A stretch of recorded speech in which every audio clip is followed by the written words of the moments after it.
क्या फ्लैश हमेशा से है? अच्छा, ये इसको लगता है अपग्रेड कराएंगे।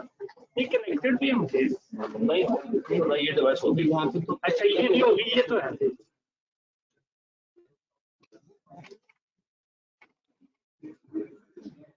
इनको बता दिया उसने नहीं अभी नहीं बताया। सिर्फ ये वाला है। अस्सलाम वालेकुम वंस अगेन। ऑनलाइन के हजरात को आवाज, स्क्रीन और कैमरा तीनों चीजें क्लियर है? वाह, बच्चे ने ऑब्जर्वेशन रेस की, उसने कहा सर आपने प्याला कटिंग करवा ली है। ये कैमरा बहुत करीब है इसलिए ऐसी फीलिंग दे रहा है। असमें टाइम मिलता नहीं तो जब भी हम जाते हैं ना बार्बर के पास तो उसे कहते हैं भाई इतने छोटे कर दो कि 2-2.5 महीने तक जो है ना हमें चक्कर ना लगाना पड़े। तो वो भी नाई के बजाय मोची निकला, उसने बिल्कुल ही छोटे छोटे से बाल कर दिए। हमने फिर भी मांग कहीं ना कहीं से निकाली थी, वरना उसने तो अपनी तरफ से स्पाइक्स बनाने की कोशिश कर दी थी। ठीक है जी, अब आप लोगों को आवाज, स्क्रीन, कैमरा तीनों चीजें क्लियर हैं? ऐसे ही है, डन हो गया। हमें कैंपस वालों ने एक प्रिविलेज इंटरनेट भी दे दी है। कल हमने आखिरकार बड़ा जोर का एहतजाज रिकॉर्ड कराया, जिसके बाद हमें थोड़ा सा हमारी सुन ली गई। देखते हैं ये सुनवाई कब तक कायम रहती है। जी, कुछ बहुत मजेदार बातें पढ़ी थी कल हमने, याद है? सबसे पहले हमने समझा था कि पेमेंट सिस्टम क्या होता है। पेमेंट सिस्टम का मतलब है पेमेंट का कोई भी निजाम जिसमें एक पार्टी दूसरे को पेमेंट करती है। वो हमने कहा था कि वो क्रेडिटर के थ्रू भी हो सकती है, वो एजेंट के थ्रू भी हो सकती है, वो बैंक के थ्रू भी हो सकती है, कोई भी निजाम हो सकता है उसका। तो पेमेंट के निजाम को क्या कहेंगे? Payment system. तो ये डेजिग्नेटेड पेमेंट सिस्टम क्या बोला है? ऐसा पेमेंट का सिस्टम जो गवर्नमेंट ने इलेक्ट्रॉनिक पेमेंट्स के लिए रजिस्टर कर लिया हो कि हाँ भाई ये इस तरह से हो सकता है। जिस बैंक या फाइनेंशियल इंस्टीट्यूशन के सिस्टम को उन्होंने रजिस्टर किया होगा कि हाँ भाई हम आपको ये इजाजत देते हैं, वो ऑपरेटर बन जाएगा। और जो सिस्टम रजिस्टर हो जाएगा ऑनलाइन के हिसाब से, वो डेजिग्नेटेड पेमेंट सिस्टम बन जाएगा जिसपे इलेक्ट्रॉनिक पेमेंट्स हो सकेंगी। कल हमने समझा था कि इस लॉ में कुछ ज्यादा बात समझने वाली नहीं है, बस अगर आपको ये पता हो कि ऑनलाइन ट्रांजैक्शन क्या चीज होती है तो मसला हल हो जाएगा। जब भी आप अपने एटीएम से, अपने बायोमेट्रिक किसी डिवाइस से, अपने किसी भी कोड से, किसी भी वेबसाइट ऑथराइजेशन से, किसी भी तरीके से आप फिजिकल कैश को नहीं डील करते, लेकिन एक ट्रांजैक्शन होती है जिसमें इंसान इन्वॉल्व नहीं होते, कंप्यूटर को हुक्म भेजता है और ऑटोमेटिकली एक जगह से पैसे उठ के दूसरे अकाउंट में ट्रांसफर हो जाते हैं। तो इस चीज को हमने कहा था कि ये इलेक्ट्रॉनिक फंड ट्रांसफर है। इलेक्ट्रॉनिक फंड ट्रांसफर की जब हमने डेफिनेशन देखी थी, इलेक्ट्रॉनिक फंड या मनी की डेफिनेशन देखी थी, तो हमने कहा था कि कोई भी ऐसे पैसे जो किसी भी ये ऊपर दिए हुए सोर्सेज में से निकले हो, किसी बैंक को ये ऑथराइज किया गया हो कि आपने किसी और जगह पे इनको इस तरह से ट्रांसफर कर देना है, इस तरह से पहुंचा देना है। तो ये लंबी सी डेफिनेशन थी जिसका एंड रिजल्ट मैंने आपको बताया था कि आपने क्लेम करना है, बट मैंने समझाने की कोशिश की थी इसको पोर्शन में तोड़ के। फिर हमने एक और डेफिनेशन देखी थी जो मजाक था, वो इसी डेफिनेशन को ही तकरीबन दोबारा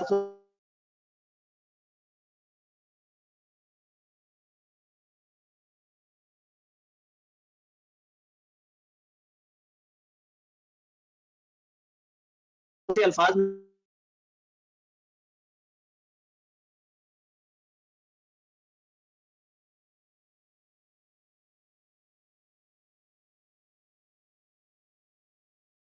बता दिया था। इस दफा वो इलेक्ट्रॉनिक फंड के बजाय इलेक्ट्रॉनिक फंड ट्रांसफर की बात कर रहे थे। मिलते जुलते हैं लेकिन तरतीब का फर्क, को डेजिग्नेटेड पेमेंट जो बीच में मौजूद है। क्या आवाज कर रही है? ऐसे मत गया, अब तो हमें अच्छा इंटरनेट भी मिल गया, अभी सही है। चलें, एक दफा और इशू होता है तो मैंने साथ दूसरा टैब भी सजा के रखा हुआ है, तो फिर हम ज्यादा महंगी वाली मशीन से कर लेंगे, शायद जो है वो हमारे अपने जाती पैसे ज्यादा रास आ जाए। वो क्या नहीं है, कॉलेज के पैसे बहुत ही ऐसी कर लिए, अब अपनी मशीन लेके आए।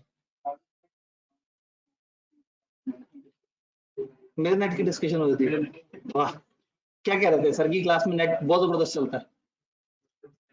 ठीक है, चल इसका मतलब हमारा एहतजाज जो है वो ऊपर तक पहुंचा है और अभी तक कोई खतरनाक वो नहीं हुआ मामला, मतलब सिस्टम की इंप्रूवमेंट हो रही है, इंसानों की इंप्रूवमेंट के ऊपर अभी नहीं सोचा, जिससे मुझे डर लगता है वो एकदम से किसी को भी फारिग कर देते हैं जी।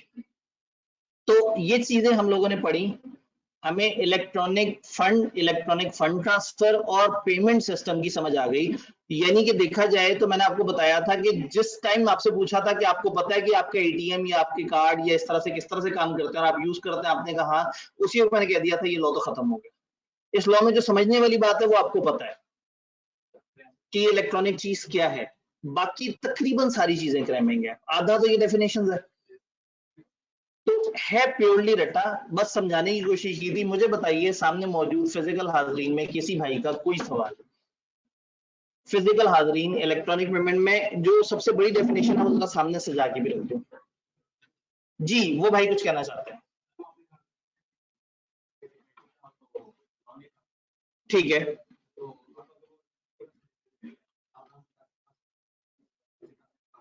ठीक है जी। अब एक अहम सवाल, इन्होंने कहा कि एक डेजिग्नेटेड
यहाँ पे जाना चाहिए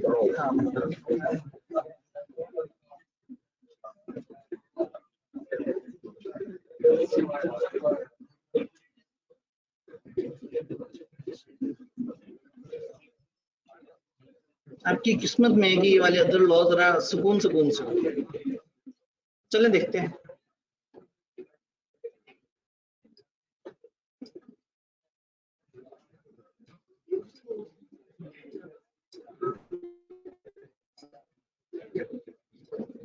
कैंडी बना रहे हैं, चलो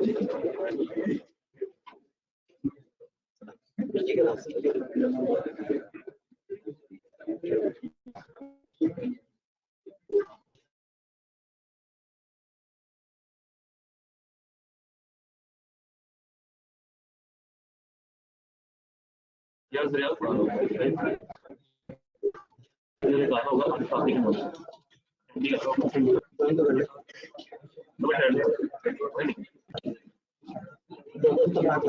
दोनों करेगा तो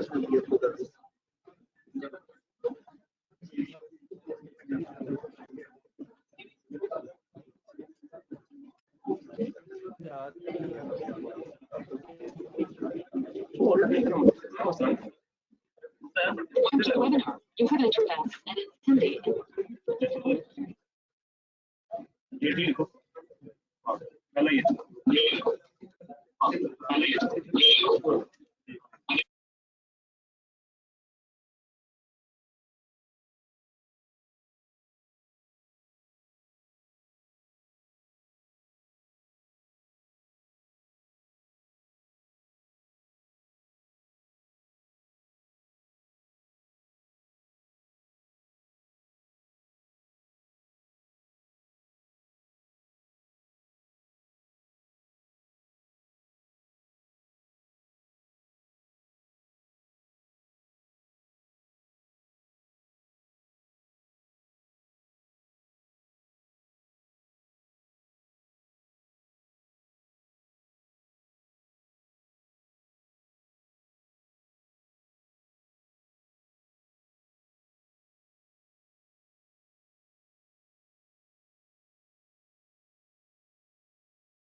ले जी, आईटी वालों को बुलाने से पहले एक आखिरी कोशिश।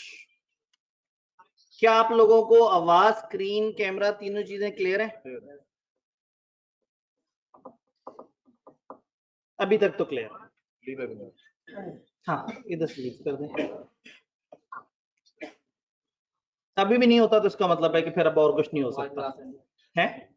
नहीं, क्लास तो फिर कर ही लेंगे किसी ना किसी तरीके से। अब दूर बैठे बच्चों को नहीं मिल रही तो एक मोबाइल ऑन कर लेंगे, उसका कैमरा ऑन कर लेंगे, मैं हवा में क्लास पढ़ा दूंगा, उन लोगों को भी मिल जाएगी। ठीक है जी। एक हमें और मौका मिलना है। मैंने अभी भी इंटरनेट वो वाला लगाया है जो पहले चला करता था। ठीक है जी सर, अब क्लियर, स्क्रीन बहुत क्लियर आ रही है।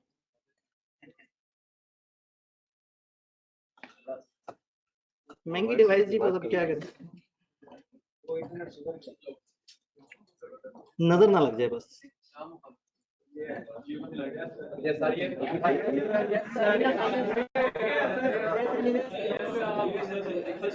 वो असल में दिखाना ये चाह रहे थे कि स्क्रीन वाकई क्लियर है, लाइट की वजह से नजर नहीं आ रही है आपको।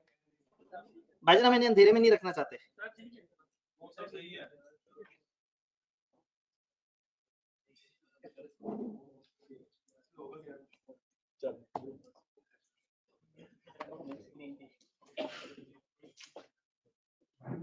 पेन भी अपना निकालना पड़ेगा, इसकी राइटिंग गंदी होती है, मजीद गंदी होती है। ठीक जी, स्क्रीन, आवाज, वीडियो तीनों चीजें क्लियर हैं तो आगे चलें। Done.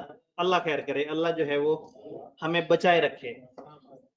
Electronic fund, electronic money, electronic fund transfer, इसके ऊपर आप लोग पूछ रहे थे। मैंने आपको बताया कि है क्रैम करने वाला, लेकिन अगर कॉन्सेप्ट समझ आ जाए तो ठीक है। तो वो भाई का एक सवाल,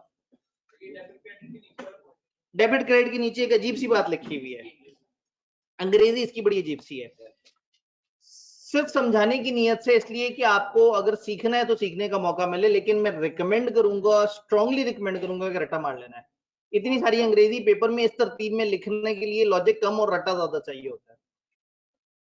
टू डेबिट और क्रेडिट एन अकाउंट, एक अकाउंट को डेबिट या क्रेडिट किया जाए, and includes monetary value, monetary कहते हैं रुपए पैसे को, मनी को, जैसे मॉनेटरी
जिसका जिक्र हो रहा था उसको कनेक्ट करना है आगे से। Issued on receipt of fund of an amount not less in value than monetary value issued.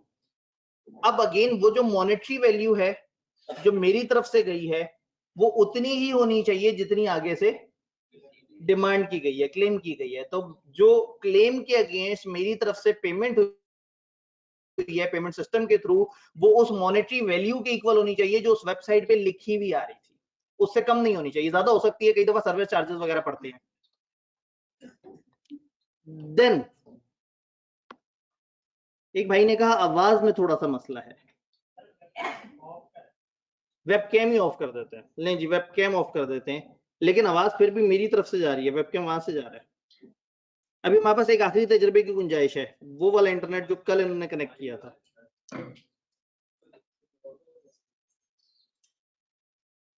एक आखिरी तजर्बा नहीं, ये तो खुद ही फ्लैश से ही कनेक्ट हुआ हुआ है, जो उसी वाले से कनेक्ट हुआ हुआ है जो कल हमें दिया गया। नहीं जी, वेबकैम ऑफ करते हैं, उससे थोड़ी सी हमारी बेहतर हो जाएगी। जी, क्या अभी आवाज स्क्रीन दोनों चीजें क्लियर हैं? जी यस, क्लियर, डन हो गया। ये साजिश थी कैमरा बंद करने की। तो हमने कहा कि on receipt of fund amount not exceeding, अच्छा वो हो गया, accepted as means of payment by undertaking other than the issuer. यानी कि अब जिसके जो वो पैसे इशू कर रहा है, जो जिसके पास वो चीज पड़ी हुई है, जो उस पैसे को लॉन्च कर रहा है, उसके अलावा बाकी लोग भी क्या उस पैसे को कबूल करते हैं? मैं अगर एक वेबसाइट पे जाके कहूं मेरे पास बर्तानिया का फलाना कार्ड और मैं वहां से पेमेंट करना चाहता हूं और पाकिस्तान का सिस्टम बर्तानिया के उस कार्ड को प्रोसेस ही नहीं करता, तो ये इलेक्ट्रॉनिक फंड नहीं है। इलेक्ट्रॉनिक फंड वो होगा या इलेक्ट्रॉनिक फंड ट्रांसफर वो होगा जिसमें एक ऐसा मैकेनिज्म हो जो एक्सेप्टेबल मैकेनिज्म भी हो। तो ये इंग्लिश में दो तीन बातें कर रहे हैं। वो ये कह रहे हैं कि एक मॉनेटरी वैल्यू इशू होगी, एक तरफ से दूसरे बंदे के पास जाएगी, उतनी जाएगी जितनी डिमांड की गई है, उससे कम नहीं होगी, ज्यादा हो सकती है, और वो दूसरी तरफ भी एक्सेप्टेबल मोड होना चाहिए। तो ये है अंडरस्टैंडिंग के पॉइंट ऑफ व्यू से। लेकिन अल्टीमेटली मैंने आपको कहा था कि बेस्ट सजेशन ये है कि इसको क्रैम कर लिया जाए। ठीक, एक भाई ने कहा सर छोटा सा कैमरा ऑन कर लें। जी, इजी पैसों को क्या है, वो तो डूब गया था बीच में हमारी टेक्नोलॉजी में, दोबारा बताएं। इजी पैसा को हमने पैसे दिए, हमने कहा आप आगे ट्रांसफर करो, उन्होंने ट्रांसफर नहीं किया और हमें पता लग गया, तो ऑब्वियसली हम इजी पैसा या उस ऑपरेटर जो दरमियान में मौजूद है, जो इंसान या जो इदारा मौजूद है, हम उस पर केस कर सकते हैं कि जी अगर हम साबित कर दें कि हमने इतना पैसा इस तरह से ट्रांसफर किया और इन्होंने आगे उसको फॉरवर्ड नहीं किया। तो ऐसे में हम लोगों ने अभी तक डेफिनेशन पढ़ी है, ये जो ऑपरेटर के रूल्स हैं ये अभी हमने नहीं पढ़े, हमारे सिलेबस में सिर्फ थोड़े से हैं कि कब उनका लाइसेंस खत्म हो सकता है या वो मोटा मोटा किस तरह से काम करते हैं। हमारे सिलेबस में डिटेल्ड वर्किंग नहीं है कि कब किस तरह से ट्रांजैक्शन जनरेट होती है, इनिशिएट होती है, ऑथराइज होती है, फिर क्या होता है, फिर क्या होता है, फिर क्या होता है, वो सब नहीं है। सिर्फ बेसिक डेफिनेशन हमारे सिलेबस में, और ऑपरेटर हमें कॉन्सेप्ट समझ आना चाहिए कि डेजिग्नेटेड पेमेंट सिस्टम क्या है और ये ऑपरेटर क्या है।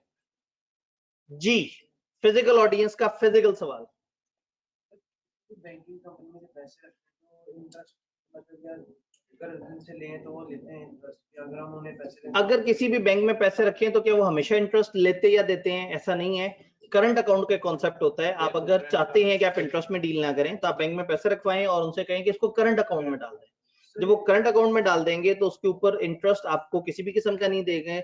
लेकिन चूंकि बैंक का काम धंधा ही ये है, तो आप ये उन्हें नहीं रोक सकते कि मेरा पैसा आपने गलत जगह इन्वेस्ट नहीं करना।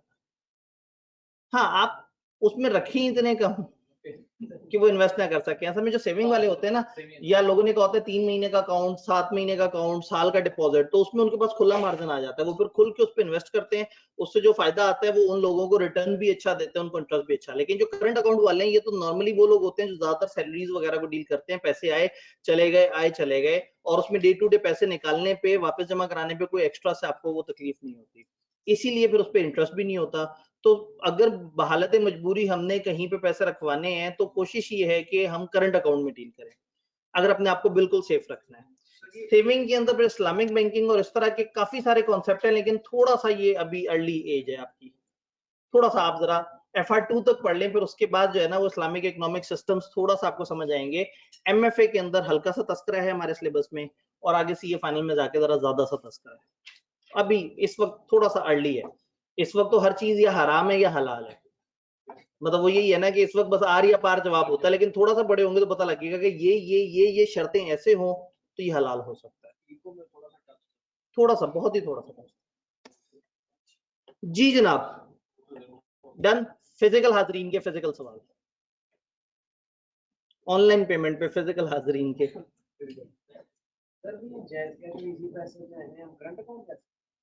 जी ये जैस कैश और इसी पैसा को हम क्या कहेंगे, ये एक इसको हम कहते हैं, ये वॉलेट्स हैं आपके, इलेक्ट्रॉनिक वॉलेट है। जैसे आपकी जेब में पैसे पड़े हुए हैं एक फिजिकल बटुए के अंदर, इसी तरह से एक वर्चुअल बटुआ है आपका, उसमें पैसे पड़े हुए हैं। वो वर्चुअल बटुआ ऐसा है जो इंटरनेट पे नजर आ रहा है, आप इंटरनेट पे देखेंगे तो आपको लिखा नजर आएगा हाँ जी, आप मैसेज करके पूछेंगे तो वो बटुआ आपको बताएगा मेरे पास इतने पैसे पड़े हैं आपके। तो वो एक वर्चुअल सा बटुआ है हवा में।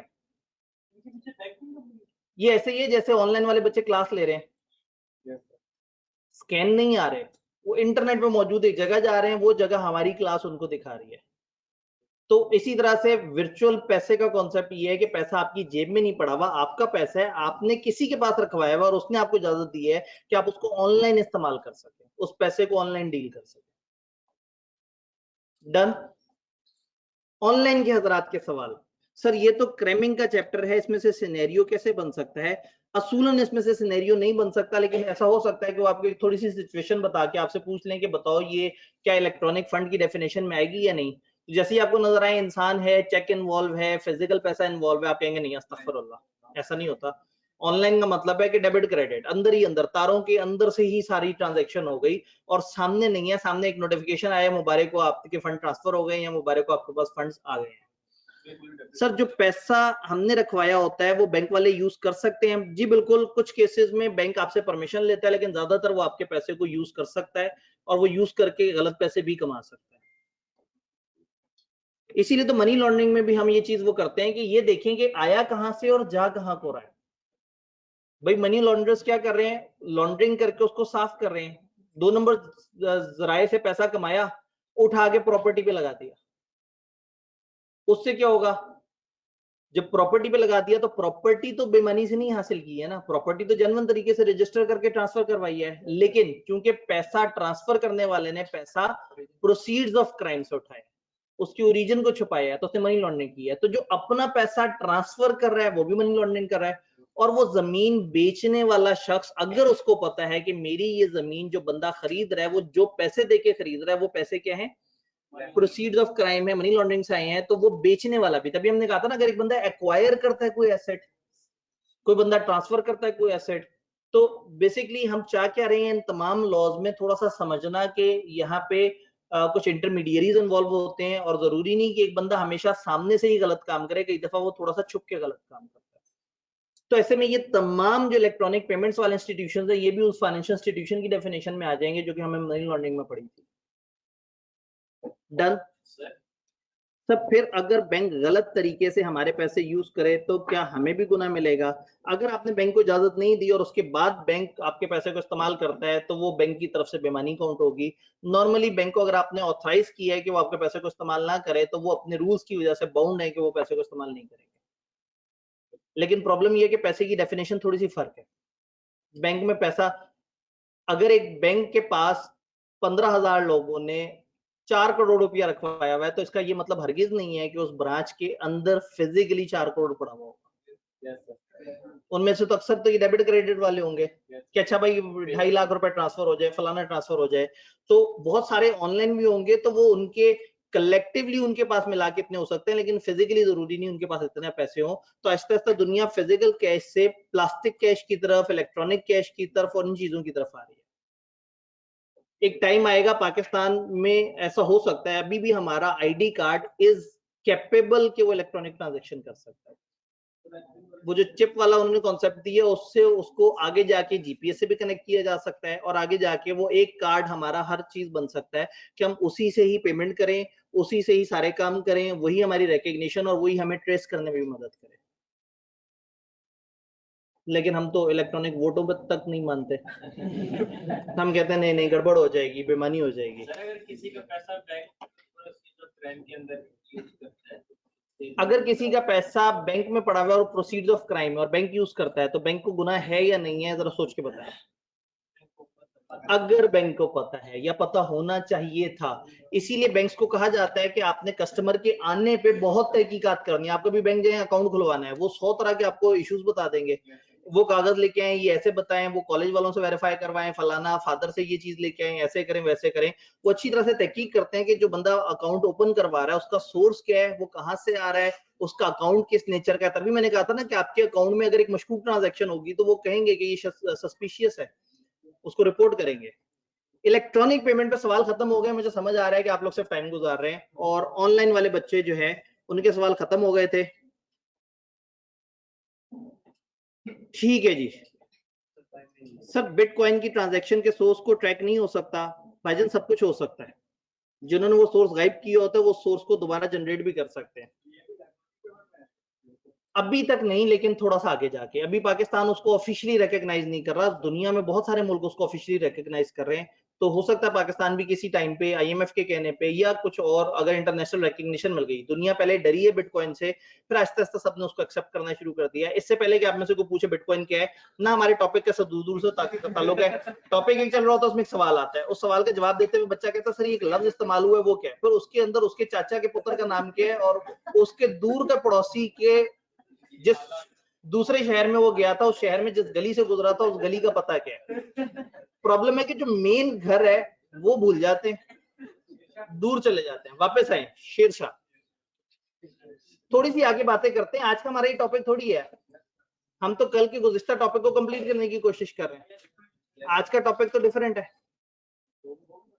हाँ वही तो पढ़ेंगे, ये तो मजाक है। ठीक है जी, 1:07 पे हमने पिछले लेक्चर को कंटिन्यू करने की कोशिश करनी है। पिछला लेक्चर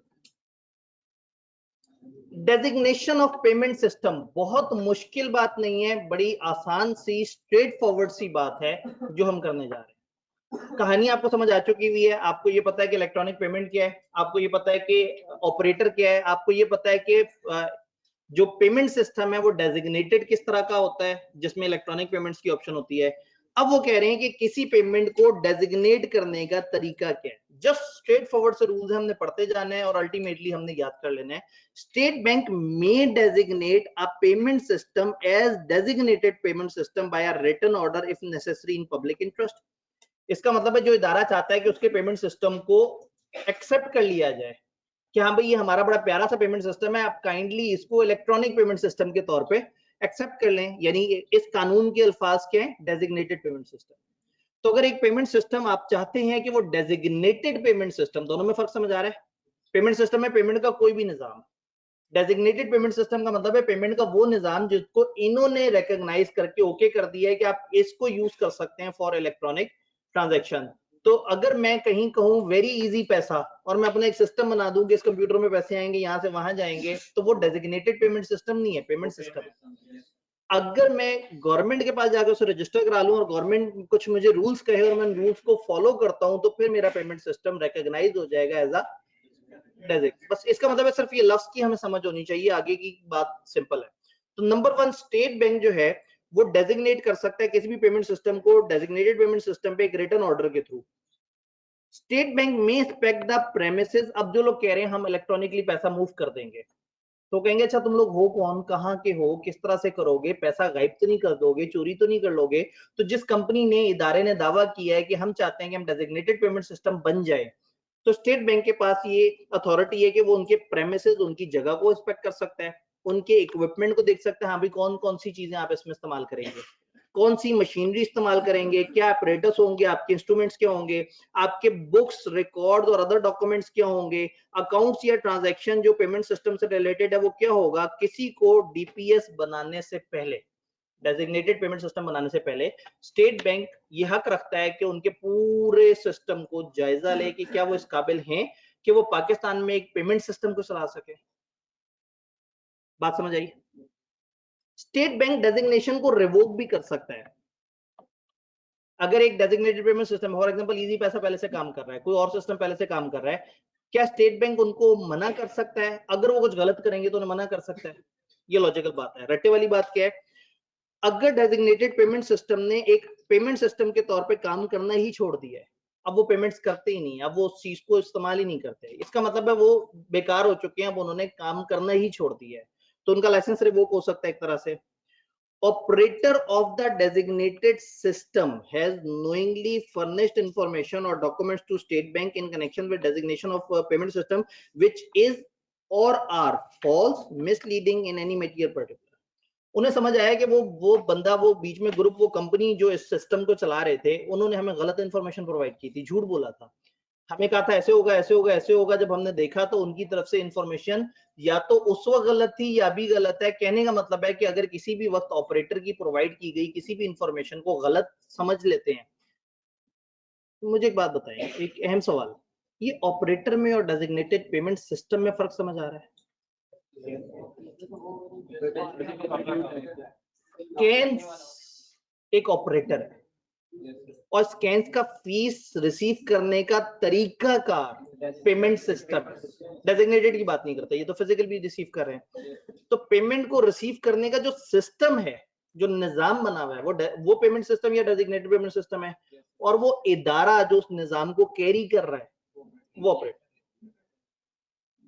तो इजी पैसा किस तरीके पे काम करता है वो एक सिस्टम है पेमेंट का, और इजी पैसा नामी इंस्टीट्यूट जो कि टेलीनॉर की मलकियत है वो ऑपरेटर है। तो ऑपरेटर इंसान या इदारा है, बिजनेस है, और डेजिग्नेटेड पेमेंट सिस्टम या पेमेंट सिस्टम एक निजाम है, एक सिस्टम है, रूल्स एंड रेगुलेशन है। वापस इधर आते हैं, तो अगर ऑपरेटर ने जान के गलत इंफॉर्मेशन जमा कराई होगी तो ऑपरेटर का लाइसेंस कैंसिल हो सकता है। ऑपरेटर और settlement institution of DPS is in the course of being wound up. अगर ऑपरेटर ही वाइंड अप हो रहा है या ऑपरेटर उन पेमेंट्स को जिस और बंदे के थ्रू रूट करता था, हो सकता है ऑपरेटर ने भी आगे से सिस्टम रखा हो कि उसने भी अपने पैसे किसी और पार्टी के पास रखवाए हो और उसके साथ उसकी सेटलमेंट चलती हो, तो ऑपरेटर या जो सेटलमेंट इंस्टीट्यूशन है वो वाइंड अप हो रहे हो या डिसॉल्व हो रहे हो, चाहे पाकिस्तान में चाहे पाकिस्तान से बाहर कहीं, तो हमें खतरा ये लगेगा कि ये लोग अगर इनको इजाजत दे दी तो ये बहुत बड़ा फ्रॉड करके भाग ना जाए, तो इनका लाइसेंस कैंसिल हो सकता है। अजान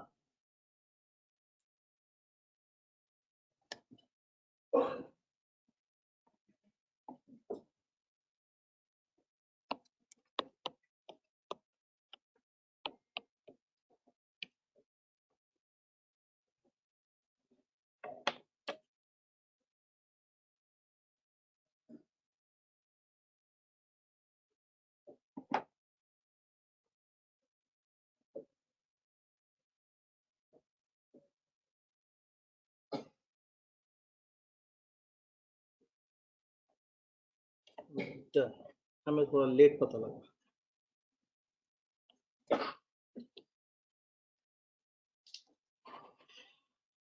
Any of the terms and condition of designation or requirement of act has been contravened। ये एक ऐसा जुमला है जो आपको पेपर में कुछ ना याद आ रहा हो तो आप ये लिख सकते हैं कि कोई भी जगह पे कोई भी खिलाफ वर्जी हुई हो तो उनका लाइसेंस खत्म हो जाएगा।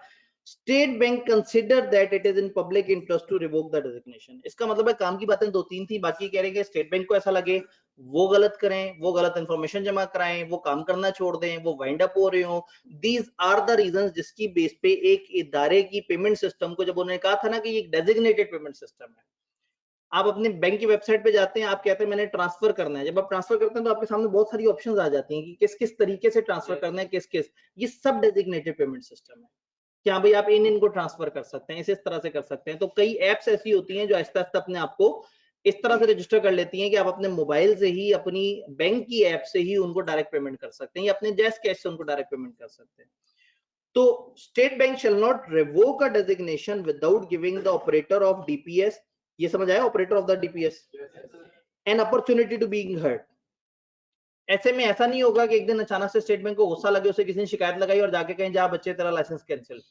उनको सुनवाई का मौका दिया जाएगा, उन्हें कहा जाएगा हम आपका लाइसेंस कैंसिल करने लगे हैं, वो अपने कुछ पॉइंट्स बताएंगे, नहीं जी ऐसा नहीं हुआ था वैसा हुआ था, ये देखेंगे, और उस सारी कार्रवाई के बाद अगर इन्हें लगेगा कि उसका लाइसेंस कैंसिल हो जाना चाहिए तो उसका लाइसेंस कैंसिल कर देंगे। State bank however state bank may suspend the designation of PS without notice pending the final order if an immediate systematic risk is involved। अगर उन्हें लगता है ओहो रिस्क बहुत बड़ा है तो लाइसेंस कैंसिल नहीं करेंगे, उसे कहेंगे अच्छा जी 3 दिन के लिए हम आपकी पेमेंट सिस्टम को सस्पेंड कर रहे हैं। सस्पेंड मतलब होल्ड कर रहे हैं, रोक रहे हैं, कैंसिल नहीं कर रहे। कैंसिल करने से पहले तो पूरी तहकीक जरूरी है, लेकिन जरूरत पड़ने पे अचानक से लगे कि बहुत बड़ा गड़बड़ हो सकती है या होने वाली है या हो चुकी है, तो वो फौरन से उनको रोक सकते हैं और इसके लिए उनको opportunity of be heard provide करने की जरूरत नहीं है। अदरवाइज कैंसिलेशन से पहले ये अपॉर्चुनिटी प्रोवाइड करने की जरूरत है कि हाँ भाई उनको सुनवाई का मौका मिले। जी भाई ठीक है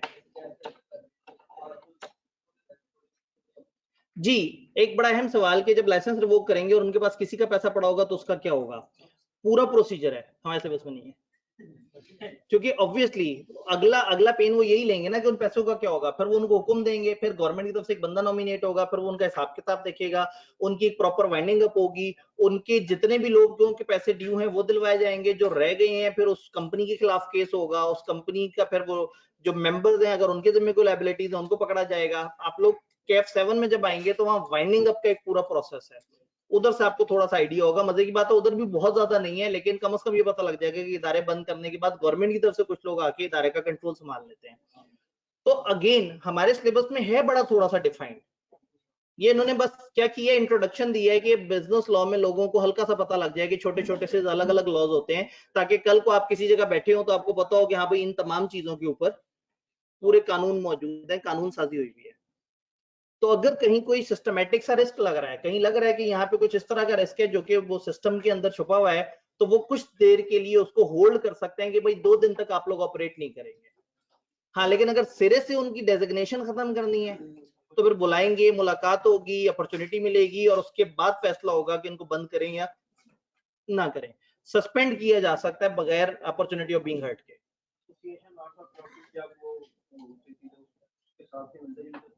ऐसे ही है असल में, लाइसेंस रिवोक होने के वही पॉइंट्स होने हैं ना कि जहां हम बात करते हैं कि भी आपने शर्तें पूरी ना की हो, आपने गड़बड़ की हो, बेईमानी की हो या कुछ और इस तरह से। बात समझ आई? याद क्या करना है, ऊपर वाले पॉइंट तो जनरल हैं, 2 पॉइंट नीचे वाले जो 5 बुलेट्स हैं ये अच्छी तरह से याद करना है। एम लॉ में जब भी इस तरह की लिस्ट आती है, लिस्ट ऑफ कंडीशन, तो वो इंपॉर्टेंट हो जाता है कि आप उसको याद कर लें। मैं बार बार एम लॉ कहता हूँ, असल में आप इसे बिजनेस लॉ कहते हैं, हम बिजनेस लॉ बड़े वाले पेपर को कहते थे। तो ये जो छोटे वाला पेपर है ये मर्केंटाइल लॉ होता है, लेकिन चले मैं आहिस्ता आहिस्ता बी लॉ कहने की आदत डाल रहा हूँ। कहानी को आगे बढ़ाते हैं। Operational arrangement, operator of DPS shall establish the following operational arrangement. ये अरेंजमेंट वो करेंगे, क्या अरेंजमेंट करेंगे, रूल्स एंड प्रोसीजर्स सेट कर देंगे जिससे ऑपरेटर के क्या राइट्स हैं, क्या लायबिलिटीज हैं, और जो पार्टिसिपेंट्स हैं, जो लोग उनके पास पैसे रखवा रहे हैं या डील कर रहे हैं, उनके क्या क्या मामलात हैं, क्या क्या चीजें किस तरह से होंगी, क्या प्रोसीजर्स होंगे, क्या कंट्रोल्स होंगे, क्या मेजर्स होंगे, क्रेडिट कैसे मैनेज करेंगे, लिक्विडिटी कैश के फ्लो को कैसे मैनेज करेंगे, सेटलमेंट ये जो पैसों की है ये किस तरह से होगी, रूल्स बनाएंगे जिसमें टाइम के किस वक्त पेमेंट इंस्ट्रक्शन हो, किस वक्त सेटलमेंट हो। यानी कि एक बंदे ने भाई आपने एक ऑनलाइन ट्रांजैक्शन कर दिया, आपने कहा मेरे पैसे उठा के वहां ट्रांसफर कर दो, कागजों में दिख गए, असल में आपका पैसा कब दूसरी तरफ जाएगा, क्या उसी सेकंड चला जाएगा, डे एंड पे जाएगा या महीने के एंड पे जाएगा। ये ऐसे ही है जैसे आप कॉलेज के पास आए और कॉलेज से मैंने पेमेंट जमा करानी है लेकिन मेरे पास कार्ड है, कॉलेज के मसले कोई नहीं, आपके सामने मशीन रखे हैं कि कार्ड स्वैप करें, आपने स्वैप किया, एक बैंक के पास पैसे चले गए, इनके बैंक के पास पैसे, अब वो मशीन वाले क्या कहते हैं, वो कहते हैं पूरे महीने की आपकी जो ट्रांजैक्शन होगी हम आखिरी दिन में उठा के आपको इकट्ठी वापस कर देंगे। तो इसका मतलब है कि उनका रिसीट ऑनलाइन हो रही है, रियल टाइम पे हो रही है, लेकिन सेटलमेंट वो महीने बाद कर रहे हैं। तो कहने का मतलब है कि अब ऑपरेटर ने ये सारे रूल्स डिफाइन करने हैं, उसका सिस्टम क्या है, कैसे काम करेगा, लोगों से पैसे लेगा कैसे, दूसरों को ट्रांसफर कैसे करेगा, दरमियान में सेटलमेंट कब होगी, पैसे लेने और सेटलमेंट के दरमियान क्या टाइम होगा, रिस्क को कैसे मैनेज करेंगे, क्या कंट्रोल्स होंगे, क्या पॉलिसीज होंगी, क्या तरीकाकार होगा, किसको मैसेज आएगा, कौन वेरीफाई करेगा, आईडी कार्ड दिखाना होगा नहीं दिखाना होगा। ऑब्वियसली जब इस सिस्टम ने काम करना है तो उसको अपने सारे कवानीन बताने कि क्या होगा, किस तरह से होगा। तो उसकी जेनेरिक बात कर रहे हैं। डेजिग्नेटेड पेमेंट सिस्टम में अगर आप पार्टिसिपेट करना चाहते हैं तो उसका क्राइटेरिया क्या होगा, उसके ऊपर बात की जाएगी। इसका क्राइटेरिया क्या होगा, फिर सेफ्टी, सिक्योरिटी और रिलायबिलिटी ऑफ द सिस्टम को कैसे मैनेज किया जाएगा, कुछ कंटिंजेंसी अरेंजमेंट कर लेंगे, बैकअप प्लान्स बना लेंगे कि अगर अचानक से हमारा सर्वर बैठ गया और लोगों का करोड़ों रुपया हमारे पास पड़ा हुआ है तो हम अचानक से क्या करेंगे? क्या हम दूसरे सिस्टम पे चले जाएंगे? क्या हम अपना पैसा फिलहाल उठा के किसी और डीपीएस के पास रखवा देंगे, या हम अपने अल्टरनेट वेबसाइट पे चले जाएंगे जिससे फौरन से ही हम चंद सेकंड्स में अपने सारे डाटा को मूव कर ले? ये सारी बातें तय करनी पड़ेंगी, यानी कि इस लॉ ने हमें कुछ भी नहीं बताया, बाकी कुछ नहीं बताया, पूरा लॉ खत्म हो गया। सिर्फ ये बता दिया कि हाँ एक निजाम होता है, उस निजाम के कुछ रूल्स बनाए जाएंगे, वो निजाम को निजाम के तौर पर रजिस्टर्ड स्टेट बैंक करेगा, किन शर्तों पे करेगा ये भी नहीं बताया। सिर्फ ये बताया कि अगर स्टेट बैंक कैंसिल करना चाहेगा हमारी रजिस्ट्रेशन तो वो किस तरीके से करेगा, और बाकी हमने 2-3 डेफिनेशंस देखी। तो ये बेसिकली मजेदार सा लॉ है, आसान सा लॉ है और मोर ऑफ अ क्रैमिंग वाला लॉ है, लेकिन क्रैम भी वो कर सकता है जिसको इलेक्ट्रॉनिक पेमेंट की सेंस समझ आई हो। क्या आप लोगों को वो सेंस समझ आई है? अल्लाह खैर करे। आज के टॉपिक की तरफ आते हैं। ठीक है, अभी तक हमने 14 मिनट पढ़ा, ये जो हमारा पिछले दिन का वो गुज़िश्ता वो था। आज का टॉपिक क्या है? बहुत ही रोमांचक।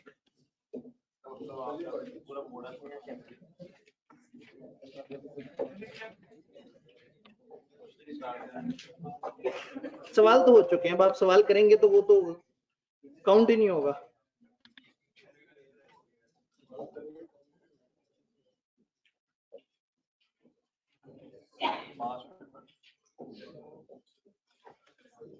चैप्टर अलोंग विद सारे पास पेपर्स हमने डिस्कस कर लिया।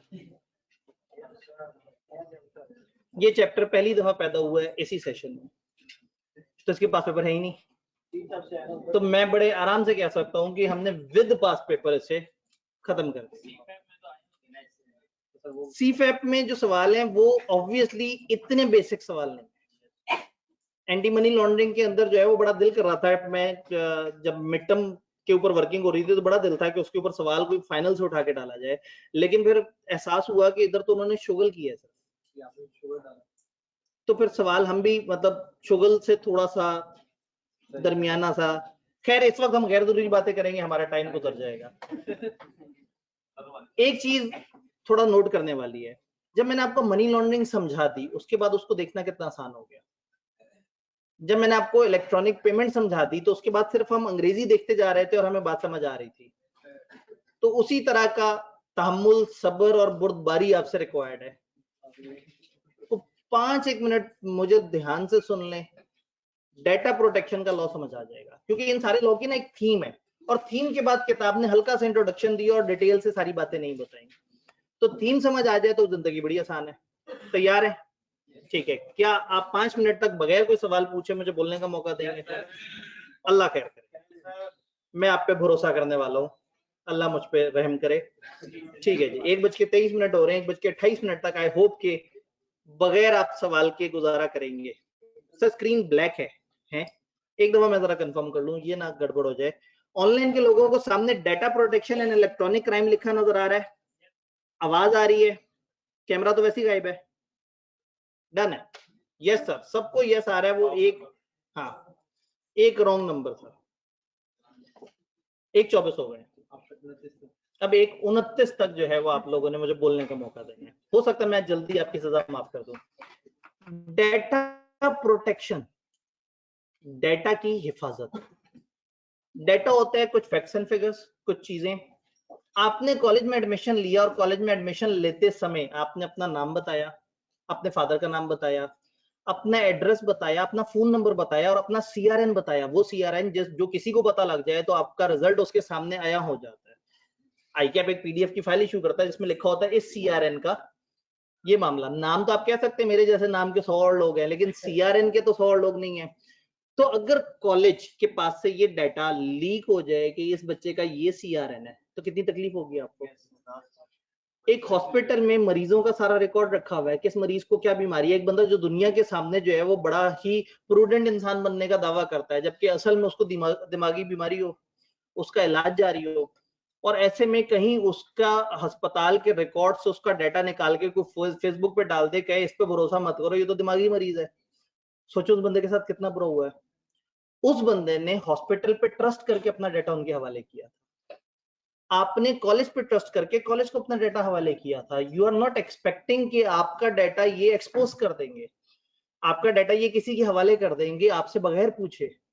आपके कुछ राइट्स हैं, आपका राइट है कि आपका डाटा महफूज हो, आपके राइट है कि आप अपना डाटा अपडेट कराना चाहें आप अपडेट कराएं, आपका ये राइट है कि जब आप सिस्टम छोड़ें तो आप कहें मेरा डाटा डिलीट कर दिया जाए, मैं सिस्टम से जा चुका हुआ हूं, अब मैं आपका कंज्यूमर नहीं हूं, तो काइंडली मेरा डाटा उड़ा दें क्योंकि मुझे खौफ है कि ये डाटा कहीं लीक ना हो जाए। तो आपके ये सब राइट्स हैं, ये सब आपके ह्यूमन राइट्स में आते हैं कि आपका डाटा, वो डाटा जो आपके अलावा और उन लोगों के अलावा जिनको वो डाटा चाहिए था किसी और को नहीं पता। तो इसी तरह से आपके एनआईसी, आपके बैंक अकाउंट की डिटेल, बैंक में आपके पैसे पड़े हुए हैं, दोस्त आपसे पैसे मांग रहा है, आप कह रहे हैं यार तुझे तो पता गुर्बत बड़ी है, पैसे ही कोई नहीं है आपका। ऐसे में अगर बैंक स्टेटमेंट पब्लिक हो जाए, अगर लोगों को पता लग जाए कि आपके बैंक में थोड़े से पैसे रखे हुए हैं और दोस्त को आपने कहा था बिल्कुल नहीं रखे हुए, तो कहने का मतलब है जो बैंक आपका डाटा मेंटेन कर रहा है, जो हॉस्पिटल आपका डाटा मेंटेन कर रहे हैं, जो कॉलेज आपका डाटा मेंटेन कर रहा है, जो नादरा आपका डाटा मेंटेन कर रहा है, इन सबको एक लॉ फॉलो करना है जो कि डाटा प्रोटेक्शन को डील करता है। कंज्यूमर्स का डाटा कीमती है। अब मैं कंज्यूमर्स को चेंज कर दूंगा, डाटा सब्जेक्ट का डाटा इंपॉर्टेंट है। आप डाटा सब्जेक्ट्स हैं, आप सब लोगों का जो डाटा है हम उसकी बात कर रहे हैं, तो आप लोग हैं डाटा सब्जेक्ट। आपका वो डाटा प्राइवेट होना चाहिए, सेफ रहना चाहिए और जरूरत पड़ने पे आप उसको खत्म करवाना चाहें तो खत्म भी कर सकें। अगर कोई इदारा आपसे पूछे बगैर आपका वो डाटा जो कि पब्लिकली अवेलेबल नहीं है वो शेयर कर दे, अब आपका जो नाम है वो पब्लिक डाटा है, सबको पता है कि हाँ भाई आपका नाम क्या है, लेकिन आपकी शनाख्ती अलामत क्या है, आपके शनाख्ती कार्ड पे लिखा हुआ है, वो तो वैसे ही बड़ा पब्लिकली इस तरह का डाटा है। लेकिन अगेन आपके कुछ और वेरिएबल्स, आपके पिछले कौन कौन से एड्रेस थे, आपने कितनी दफा घर बदला, कितनी दफा नादरा को अपने घर बदलने की रिक्वेस्ट बताई और उनको बताया कि मेरा एड्रेस चेंज करना है, वो तो नहीं सबको पता। आपका फोन नंबर आप कॉलेज को इसलिए देते हैं कि आपको व्हाट्सएप ग्रुप में ऐड किया जाए, और ऐसे में कॉलेज के अंदर से ये ग्रुप आपके ग्रुप नंबर निकाले और आपको कॉल्स कर करके परेशान करे, आपको मैसेजेस फॉरवर्ड करे, आपको तकलीफ दे, किसी भी जगह से किसी भी कॉलेज के आपको मैसेजेस आना शुरू हो जाएं। इस वक्त हर कॉलेज के हर बच्चे को हर कॉलेज के मैसेज आते हैं, तो क्यों हो रहा है ये? क्या आपने इजाजत तो नहीं दी किसी जगह पे? क्या आपने किसी जगह किसी ऑनलाइन वेबिनार को ज्वाइन करते हुए ये तो नहीं कहा ये मेरा नंबर है, अगर राब्ता करना हो तो कर लेना? जब आपने नंबर वहां दिया था तो नीचे लिखी हुई शर्तों को पढ़ा था? नो सर, उसमें लिखा था कि ये नंबर यहाँ देने का मकसद ये है कि मैं ये ख्वाहिश रखता हूँ कि मुझे अपडेट्स के बारे में गाहे बगाहे आगाही दी जाए। अगर वहां ऐसा नहीं लिखा और आपने उसको एग्री नहीं किया और एक वेबसाइट या कोई और सिस्टम आपको आपकी इजाजत के बगैर मैसेज करता है, तो सबसे पहले ये देखें कि आपका डाटा कहाँ पड़ा हुआ था, और जहां पड़ा हुआ था उन्होंने उसको लीक क्यों किया आपकी इजाजत के बगैर। बात समझ आ रही है? अगर आपका एक नंबर है जो आपने सिर्फ कॉलेज को दिया, उसके अलावा दुनिया में किसी के पास नहीं है, और उस नंबर पे आपको मार्केटिंग के मैसेजेस आ रहे हैं, चलो मार्केटिंग के रैंडम आ सकते हैं, लोग क्या करेंगे सॉफ्टवेयर रैंडमली चलाएंगे और वो नंबर्स पे आ जाएगा, लेकिन आपको वो मैसेज आ रहे हो जो कि आपकी एन फील्ड के, तो आपको पता लग जाएगा ये रंग नंबर है, ठीक है? तो अब पॉइंट ये है कि आप कहेंगे नहीं वो सेशन भी बड़ा कीमती है और उसको ज्वाइन करने के लिए ईमेल भी चाहिए, तो ईमेल दिया तो उस ईमेल पे फिर इंफॉर्मेशन वगैरह भी आती है। तो कहने का मतलब है कि जब भी आपको ऐसी ईमेल आए जरा नीचे देखा करें, वहां लिखा होता है कि अगर आप इसको अनसब्सक्राइब करना चाहें तो आप कर दें, क्योंकि आपने हमें डाटा दिया था इसलिए हम आपको ऐसा भेज रहे हैं। लेकिन if you are getting offended, आपको बुरा लग रहा है, आपकी जाती लाइफ डिस्टर्ब हो रही है, आप तंग हो रहे हैं, आपका मेल बॉक्स भर रहा है हमारी वजह से, हम माजरत खोएं, आप अनसब्सक्राइब पे क्लिक कर दें, आपको दोबारा हम तंग नहीं करेंगे। यही होता है जब आप एंड्रॉइड ऐप इंस्टॉल करते हैं, वो कहता है ये ऐप आपसे डाटा मांगेगी, ये डाटा मांगेगी, आप इजाजत देते हो तो ये ऐप इंस्टॉल होगी, अगर आप कहते हो नहीं भाई ये मेरा बड़ा कीमती डाटा है तो ठीक है फिर हम आपको सर्विस नहीं देंगे क्योंकि हमें ये डाटा चाहिए। लिखा होता है हम आपका डाटा कहीं इस्तेमाल नहीं करेंगे, ठीक है? और आप ये अलाउ करते हैं कि आपके सिस्टम में आपके कॉन्टेक्ट्स में से इंफॉर्मेशन उठा के हम यूज कर सकेंगे। इस हद तक उन्हें एहतियात करनी पड़ती है क्योंकि इंटरनेशनली डाटा प्रोटेक्शन के लॉज हैं जो कि कस्टमर के, कंज्यूमर के या डाटा सब्जेक्ट के डाटा को प्रोटेक्ट करते हैं। बस इतनी सी बात है। आप अलाउ करते जाते हैं तो फिर उसके बाद तकलीफ में आने का हमें हक नहीं, यानी कि उसके बाद ऐसा नहीं होगा कि हम कहेंगे कि जी मेरी इजाजत के बगैर मेरी पर्सनल लाइफ को किसी ने क्यों तंग किया, मुझे क्यों तकलीफ दी, क्योंकि हमने खुद परमिट किया होता है। ओए होए, नहीं सर नहीं लिखा हुआ होता, कुछ जगह उन्होंने कहा जी कहीं नहीं लिखा हुआ होता, ये ध्यान से पढ़ने वाली बात है। अरे ये जो टैगियां साफ करने वाले मैसेज आ रहे होते हैं हमने अलाउ नहीं किया होता।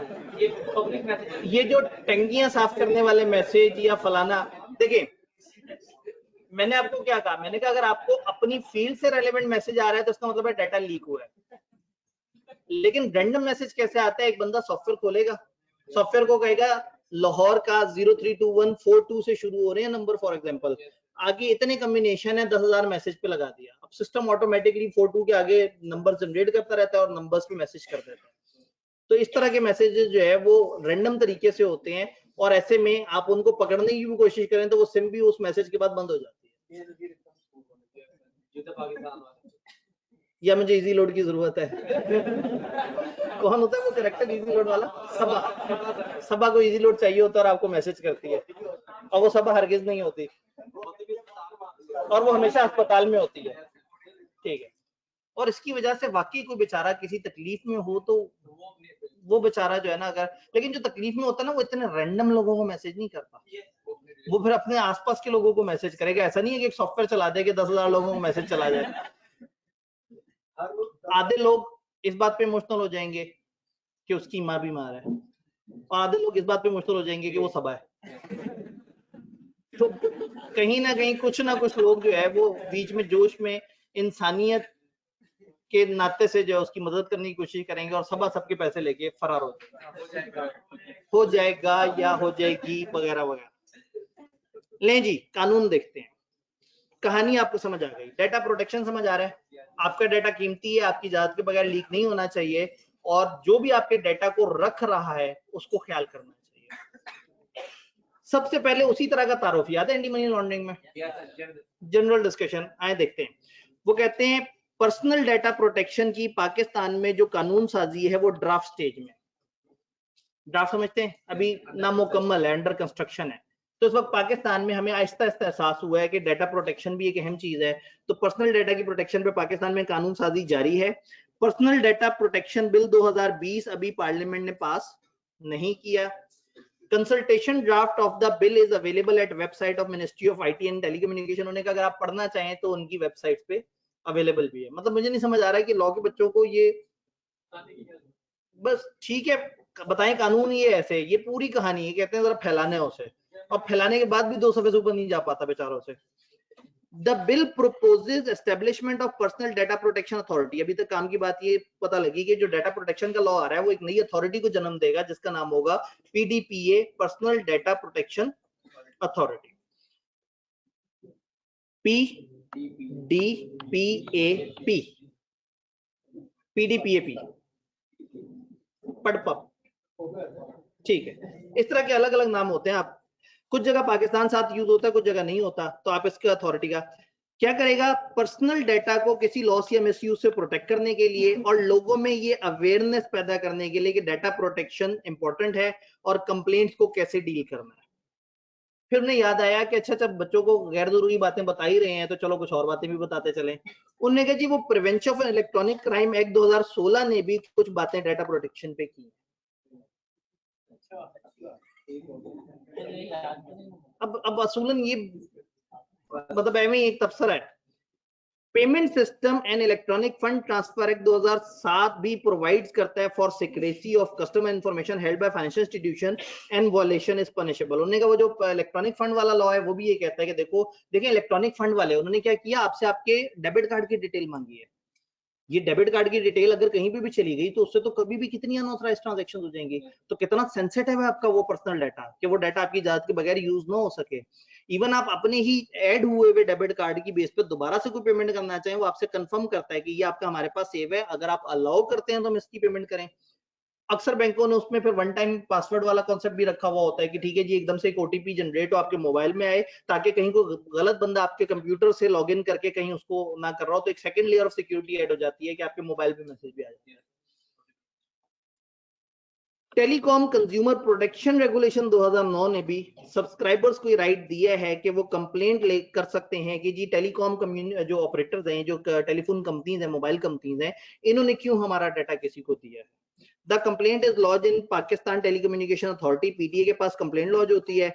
इलीगल प्रैक्टिसेस से मुराद है illegal use of personal data of subscriber, subscriber के डाटा को गलत तरीके से अगर इस्तेमाल किया जा रहा है तो सब्सक्राइबर्स यानी कि ये जो सार्फिन है टेलीफोन के, वो बता सकते हैं पीटीए को कि जी फलाना पाकिस्तान के मोबाइल नेटवर्क ने हमारा डाटा लेके उसको गलत हाथों में दे दिया और हम उसको पुरजोर मुजम्मत करते हैं।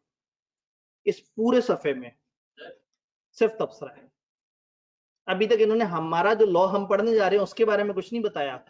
वाहिद चीज जो काम की पूरे पेज पे है वो एक अथॉरिटी बनाई जाएगी जो कि कंज्यूमर की प्रोटेक्शन और अवेयरनेस दोनों पे काम करेगी। भाई प्रोटेक्शन तो एक और चीज है, प्रोटेक्शन उनकी हो जिनको पता हो कि अहम चीज है, कुछ को तो पता ही नहीं कितनी अहम चीज है, उनको बताना है। जैसे आप लोगों ने कहा सर हम तो ओके करते जाते हैं, तो मेरे जिम्मे है कि मैं आपको बताऊं कि भाईजान ऐसे नहीं ओके करना होता, और फिर अगर ऐसे ओके कर दें तो फिर उसके बाद अगर आपको कोई तंग कर रहा हो या आपका डाटा इस्तेमाल हो रहा हो तो इसका मतलब है कि कहीं ना कहीं आपने ये इजाजत दी थी। जी यहाँ से कोई भाई कुछ कह रहे थे। अरे जो फेसबुक डाटा शेयर कर रही होती है जी फेसबुक अगर डाटा शेयर करती है या व्हाट्सएप डाटा शेयर करता है तो वो 100% आपसे पूछते हैं, आप उनको हमेशा अलाउ करते हैं, क्योंकि आपने टर्म्स ऑफ रेफरेंस के 6 सफे वाली फाइल तो कभी भी नहीं पढ़नी होती। इवन देन आपको डाटा शेयर करते हुए भी जब आप खुद भी पब्लिकली डाटा शेयर कर रहे होते हैं वो आपको ऑप्शन देते हैं, क्या पब्लिक को दिखाना है, क्या चंद लोगों को दिखाना है, किस तरह से। तो ऐसे में मतलब जो है ना ये चीजें बड़ी जरूरी हैं। फर्ज करें इंटरनेट पे आप शेयर कर रहे हो कि देखो आईकेएफ ने कितना जुल्म किया, 47 पे दोनों पेपर फेल हो गए, देखें आईकेएफ कितना जालिम है, और घर में अब्बा जी को बताया हुआ कि दोनों पेपर पास हैं, और अब्बा जी आपके फेसबुक पे फ्रेंड भी हो। तो हो सकता, अब एक तरफ आपकी नीड है कि आपको मजलूम बनना है फेसबुक के सामने, दुनिया के सामने, और एक तरफ आपकी नीड है कि अब्बा जी को आपने झूठ बोला हुआ है। तो झूठ तो कभी ना कभी पकड़ा जाता है, वो तो बात ही गलत है, लेकिन कहने का मतलब ये है कि आप चाहेंगे कि सही हो या गलत हो, डाटा आपका है। अगर आपके एक दोस्त को नहीं पता आप पास हुए हैं या फेल हुए हैं, तो जब तक आप नहीं चाहते उसे नहीं पता लगना चाहिए असूलन, अनलेस कि उसके पास आपका वो वाला डाटा है जो सिर्फ आपके पास है, आपका सीआरएन। हम नॉर्मली अक्सर वेबिनार करते हैं तो लोगों से डाटा मांगते हैं, तो सीआरएन बड़े कम लोग फिल करते हैं। उन्हें डर लग रहा होता है कि शायद हम उनका रिजल्ट पब्लिकली अवेलेबल ना कर दें, क्योंकि हमारी ऐसी कोई इंटेंशन नहीं है। लेकिन बहरहाल दिस इज गुड कि आप थोड़ी सी एहतियात करें अपने पर्सनल डाटा को लेकर। दिस इज गुड कि जहां पे भी आप अपना ऐसा कोई डाटा दें जो आप नहीं चाहते कि कभी आपकी इजाजत के बगैर कहीं जाए, दिस इज गुड कि आप उसको पढ़ें, सारा पढ़ें, उनके फॉर्म को पढ़ें, वो क्या कह रहे हैं और किस तरह की बात कर रहे हैं। क्लियर? ठीक है। अब होता है आप जिस जगह क्लिक कर रहे होते हैं उस जगह लिख रहा होता है आई एग्री हियर बाय, जिस जगह का भाई ने जिक्र किया मैंने पैरा डाला हुआ होता है वहां कि जब तक कंज्यूमर इजाजत नहीं देगा, और पैरा इंतहाई करीब करके डाला होता है ओके के बटन के साथ कि कम से कम वो ये पैरा पढ़ ले, पूरी नीचे वाली अंग्रेजी ना पढ़े, ये पढ़ ले जिसमें लिखा हुआ है कि भाईजान अगर दे दिया डाटा ना तो फिर मैसेज भी आ रहे हैं। खैर वापस इधर आते हैं। डाटा प्रोटेक्शन का सरसरी सामने जायजा लिया। आगे आपको खुशी होगी देख के कि डेफिनेशन है जो आपने याद करनी है। असूलन इस पे मेरा तो एक स्माइली होना चाहिए, मुझे कुछ नहीं करना, मैंने सिर्फ मुस्कुराना है। लेकिन अगेन वही बात है कि मेरी एक नीड है कि आप लोगों को समझाया जाए फिर आप रट्टा मारें। डाटा सब्जेक्ट कौन होता है भला? वो कंज्यूमर, वो natural person who is the subject of the personal data. वाह बड़ा बता दिया। डाटा सब्जेक्ट वो पर्सन है जो सब्जेक्ट है एक डाटा का। तो इसका मतलब ये है कि वो एक इंसान जिसका डाटा, जिस इंसान के डाटा की बात हो रही है ना, वो इंसान डाटा सब्जेक्ट है। पर्सनल डाटा इसका वो डाटा है जिस डाटा की बात हो रही है। उस डाटा में क्या है? डायरेक्टली एंड डायरेक्टली एक डाटा सब्जेक्ट से रिलेटेड कोई भी information with who is identified और आइडेंटिफाइबल फ्रॉम दैट इंफॉर्मेशन। ऐसी इंफॉर्मेशन जिस इंफॉर्मेशन की बेस पे आपको पहचाना जा सके कि आप कौन है, वो आपका पर्सनल डाटा है।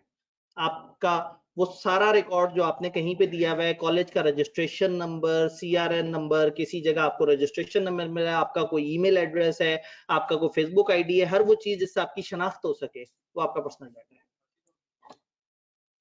और from that and other information in the possession of a data controller, यानी कि ऐसा डाटा जो किसी डाटा कंट्रोलर के पास पड़ा है जिससे आपकी डाटा की पहचान हो सके।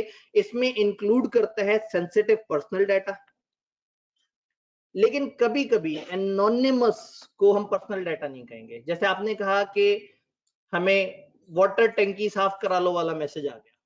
अब उन्होंने अगर वो डाटा आपको भेजा तो उन्होंने एनोनिमस बेसिस पे भेजा, उनको नहीं पता आप कौन है। उन्होंने एक सॉफ्टवेयर चलाया है, चंद नंबर्स रैंडमली जनरेट किए और उनके ऊपर मैसेज कर दिया। तो ये आपके पर्सनल डाटा की वॉयलेशन नहीं है जब आपको एनोनिमस बेसिस पे, एनोनिमस का मतलब होता है जो बेनामी है, जो किसी नाम पे नहीं है, जो बगैर किसी शनाख्त के उन्होंने बस रैंडमली भेज दिया। सर ये ईमेल पे हाय इसहाक और हाय ये इस तरह जो नेम वाले आते होते हैं ये भी anonymous? हाँ, अब अगर एक आपको आता है कि हेलो मिस्टर फलाना और आपका वो नाम उन्होंने वहां से उठाया है और आपका ईमेल एड्रेस आपके नाम को वाजे नहीं कर रहा, तो फिर तो गड़बड़ है। लेकिन पॉइंट ये है कि आपसे, आप गूगल का अकाउंट बनाते हैं तो गूगल आपसे परमिशन लेता है कि चूंकि बहुत सारे लोग फेक अकाउंट भी बनाते हैं, तो हम चाहते हैं कि आप हमें अपना नाम भी बताएं और आपका ईमेल लोगों को शो नहीं होगा। जब उनके पास आपकी ईमेल आएगी उनको आपका नाम शो होगा। तो ऐसे में आपकी ईमेल से आपके नाम की आइडेंटिफिकेशन ये गूगल ने आपसे इजाजत ली हुई है। हाँ, किसी ने गूगल से डाटा लिया और इस्तेमाल किया तो इस पे गूगल पे केस हो सकता है, और गूगल ने यकीनन आपसे 4-5 ऐसे टिक जरूर लगवा लिए होंगे जिसके बाद गूगल के पास ये इजाजत होगी। भाई एडवर्टाइजर्स को आपका डाटा देना, आप एक दिन गूगल पे कहीं सर्च करें 15,000 का मोबाइल लेना है या फलाना स्पेक्स वाला मोबाइल, अगले 2 दिन 3 दिन के बाद आपको मुसलसल ऐड ही मोबाइल्स के नजर आना शुरू हो जाएंगे। तो आपके डाटा को ट्रैक करते हैं, उसकी बेस पे एडवर्टाइज करते हैं और उसकी बेस पे आपको बता रहे होते हैं। इवन आपको कोई वीडियो देखते देखते जो इश्तिहार आता है, ऐसा नहीं है कि आपको अचानक से कोई कोरियन या अफ्रीकन या स्पेनिश इश्तिहार आ जाए, आपको पाकिस्तान का एक रेलेवेंट ऐसा इश्तिहार आता है जो कि आपसे ताल्लुक रख रहा होता है। एक बच्चे ने एक दफा कंप्लेंट की, उन्होंने कहा सर वो आपके YouTube चैनल पे ना, वो मैं जाता हूँ तो वो मतलब ना सर वो बड़ी अजीब सी बात है, वो मैं आपको बताना चाह रहा था, आपका YouTube चैनल ना गलत वीडियोस दिखाता है एड्स में। लेक्चर चल रहा है, बीच में एक अजीब सा नामुनासिब सा ऐड आ जाता है। उसने कहा सर मैं बहुत ऑफेंड होता हूँ क्योंकि मैं एक बड़ा इस्लामिक वो रखता हूँ, बिलीव्स रखता हूँ, तो ऐसे में वीडियो के दौरान जब अचानक से गैर मुनासिब इश्तिहार आ जाता है तो वो मुझे अच्छा नहीं लगता, तो काइंडली सर इसको जरा देखें, उनको कहें कि ऐसा ना किया करें। मैंने उसके ऊपर रिप्लाई किया कि असल में पीछे एक प्रोटोकॉल होता है, वो आपकी सर्च हिस्ट्री और आपकी प्रेफरेंसेस के हिसाब से YouTube गूगल के साथ मिलके कंज्यूमर को वो इश्तिहार दिखाता है जो उसकी जाती प्रेफरेंस हो। मैंने फिर उसे कहा, मैंने कहा आप अपनी हिस्ट्री डिलीट करें, कैशे क्लीन करें और दोबारा ऐसी एक्टिविटीज ना करें, तो उम्मीद है आपको बड़े अच्छे इश्तिहार नजर आने लगे। तो ऐसा है, ये आपका पर्सनल डाटा यूज करते हैं और पर्सनल डाटा को यूज करके फिर आपकी प्रेफरेंस को समझते हैं कि ये कंज्यूमर चाह क्या रहा है? उसका जवाब कुछ नहीं है, उसे समझ आ गई। मतलब उसने कहा कि सर का चैनल ही गंदा होगा ना, गंदी गंदी चीजें दिखा रहा है। चैनल ने तो मतलब हर बंद वो तो आईना है, मतलब उस पर कोई बहुत ही मजहबी बंदा आएगा तो उसके बीच में शायद किसी मजहबी इवेंट के उसको इश्तिहार आ रहा होगा जी फलाना जगह कतर में कॉन्फ्रेंस हो रही है, इस्लामिक इवेंट है, आप जरूर आए, बड़ी जबरदस्त चीज है। समझ आ गई कि सर समझ गए। उसे समझ आ गई, उसके बाद वो गायब हो गया। उसका पर्सनल डाटा जो है फिर मैंने शेयर नहीं किया। देखिए मैंने आइडेंटिफाई नहीं किया, नाम नहीं इस्तेमाल किया बच्चे का। अब अगर मैं कहूं कि फलाना नामी शख्स ने फलाना वाली फेसबुक पोस्ट के उस वाले कमेंट में उस तारीख को ये कहा था, तो ये उसका पर्सनल डाटा है जिसकी वजह से उसको पहचाना जा सकता है। आप जा सकते हैं, आप ढूंढ सकते हैं अच्छा ये कौन बंदा था। तो समझ आ रहा है पर्सनल डाटा क्या है? पर्सनल डाटा जल्दी से बस इन डेफिनेशंस को देख लेते हैं क्योंकि हमारे पास सिर्फ 1, 1.5, 2, 2.5, 3, 5, 7 मिनट है। अच्छा जी, एनोनिमस डाटा इसमें काउंट नहीं होगा, एनक्रिप्टेड डाटा इसमें काउंट नहीं होगा। आपने कॉलेज को अपना डाटा दिया, आपने कहा ये मेरा CRN, और कॉलेज वालों से पूछा हाँ जी आप इसको महफूज कैसे रखेंगे, उन्होंने कहा हम इस पे एनक्रिप्शन का सॉफ्टवेयर चला देंगे। उन्होंने सॉफ्टवेयर चलाया, उसके बाद अजीब अजीब से कैरेक्टर सामने आ गए। अब ये डाटा अगर किसी के पास जाता है तो दिस इज नॉट आपका पर्सनल डाटा की लीक। ये ऐसे ही है जैसे जो है वो आप कहीं पासवर्ड डाल रहे हो और अचानक से आपका दोस्त आ जाए और आप आखिरी कैरेक्टर पे और एकदम से देख ले पासवर्ड क्या है, लेकिन उसे सामने नजर क्या आएगा, सितारे या गुलदारे। ये क्या कर रहे हैं, एनक्रिप्ट कर रहे हैं। आप जैसे जैसे पासवर्ड एंटर करते जा रहे हैं उसको एनक्रिप्ट कर रहे हैं ताकि आपके साथ अगर एक बंदा आके बैठ के देख रहा हो कि सामने स्क्रीन पे क्या आ रहा है तो उसको सितारे या गुलदारे नजर आ रहे हो। फिर एक ऑप्शन उन्होंने दिया होता है कि इस बटन पे क्लिक करके आप अगर खुद देखना चाहें कि आपने क्या एंटर किया है तो ये बटन पे क्लिक करें, और वो क्लिक भी ऐसा होता है कि क्लिक किए रखिए तो नजर आएगा, छोड़ दें तो खत्म हो जाता है।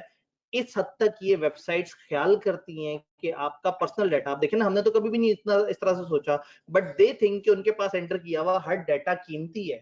तो इस तरह का जो एनक्रिप्टेड डाटा है वो पर्सनल डाटा में नहीं आता। एक सोखा सा वर्ड, ये पी गायब करके आपने पढ़ना है जी, स्यूडोनोमाइज्ड डाटा। ये कौन सा डाटा है? एक ऐसा डाटा है जिसको रिप्लेस कर दिया जाता है कुछ फेक एंट्रीज के थ्रू। कॉलेज को आपने कहा मेरा रिकॉर्ड निकाल दें, मैं जा रहा हूँ कॉलेज छोड़ के, मैं सीए छोड़ के जा रहा हूँ, मैं दुनिया से जा रहा हूँ, मैं बस तंग आ गया हूँ, मैं बहुत आवाजार हो गया हूँ, मेरा रिकॉर्ड गायब कर दिया जाए। अब कॉलेज वालों को पता है कि अगर आपकी रो डिलीट की तो उनकी सारी अकाउंटिंग, सारी कैलकुलेशन आगे पीछे हो जाएंगी। आपकी अमाउंट उनको आज से 4 साल बाद भी चाहिए कि 4 साल पहले इस सेशन में कितने बच्चों ने कितने रुपए का एडमिशन लिया था, लेकिन आप कहते हैं मेरा डाटा आप गायब कर दें। कॉलेज वाले एक भी चीज डिलीट करें तो उनको एरर आ जाता है कि ये फील्ड जब तक खाली रहेगी तब तक हम आपके डाटा को प्रोसेस नहीं करेंगे। तो क्या करें, वो आपकी ईमेल को गायब करके कर दें a@a.com, आपके फोन नंबर को गायब करके कर दें 999999 इस तरह से करके, आपके सीआरएन की जगह कर दें 11111 इस तरह से। ये फेक डाटा जो उन्होंने आपके ओरिजिनल डाटा से रिप्लेस किया, अब ये डाटा आपका पर्सनल डाटा नहीं कहलाएगा। तो वो बताना चाह रहे हैं कि एनोनिमस डाटा, एनक्रिप्ट हुआ हुआ डाटा जो कन्वर्ट हो गया, और ऐसा डाटा मैंने इसके साथ रेड में लिख दिया आपको समझाने के लिए, ये ओरिजिनल डेफिनेशन में ये अल्फाज नहीं लिखे हुए, आपको सिर्फ समझाने के मैंने लिख दिया कि which is replaced with artificial data which is incapable of identifying as an individual is not personal data। तो पर्सनल डाटा वो है जिससे आपकी शनाख्त हो सके, वो नहीं है जिससे आपकी शनाख्त ना हो सके। तो सबसे पहले हमने समझा डाटा सब्जेक्ट कौन है, फिर हमने समझा पर्सनल डाटा कौन सा। पर्सनल डाटा वो डाटा है जिससे आपकी पहचान हो सके, और वो डाटा नहीं है जिससे आपकी पहचान ना हो सके। अब वो है कौन सा डाटा? छोटी सी बात है, बस इस पेज पे रहेंगे, हम आगे नहीं जाएंगे, कम से कम इतना तो पढ़ लें। Data relating to access control, आपके यूजर नेम, आपके पासवर्ड, आपकी फाइनेंशियल इंफॉर्मेशन, आपके bank account, credit card, debit card, other payment instrument की डिटेल, आपके पासपोर्ट की डिटेल, बायोमेट्रिक का डाटा, फिजिकल आपके रिकॉर्ड्स, आपका हाइट क्या है, आपका ओवरऑल वेस्ट क्या है, इवन ये भी आपका सेंसिटिव डाटा है।